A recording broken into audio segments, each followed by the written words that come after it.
So I started as an aircraftsman, and then I finished as a wing commander.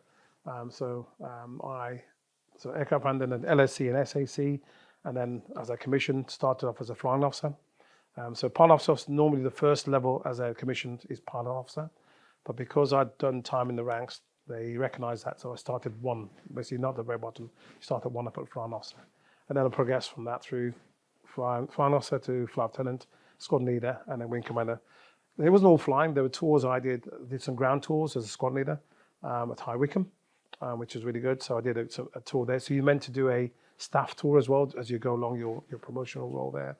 I did a ground tour as a flight lieutenant at Bruggen, and then I did 2 ground tours as wing commander. So I didn't do a flying tour as a wing commander squadron boss. I did a tour as a commander of a ground unit, which was known as the UK Air Support Operations Centre, which is based with the Army at Netheravon. So those were the sort of, you flow through over a period of time, end up as wing commander, which was exactly where I could have gone further. But I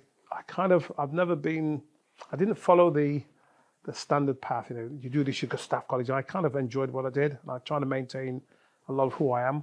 You know, you can lose yourself in any of these environments by aiming to be here and you just lose who you are. But I never wanted to do that. I always wanted to be me. You know, and one of my bosses, a guy called Greg Bagnall, he once said, JC, he says, you're really good at what you do, but you have no gravitas. I went, sir, if I knew what that meant, I think I might be insulted. and he was, but he was, his point was, you do stuff, but you do it, you're serious, but you do it in a joking way, but that wasn't his way. Whereas I've been told by other people over the years, actually, I like the way you did that. It's a serious thing, but you deliver it in a way that people can actually feel actually you human. So, you know, one man's view is like, yeah, and there's nothing wrong with you because he's a lovely chap. He's a really nice guy and still a friend.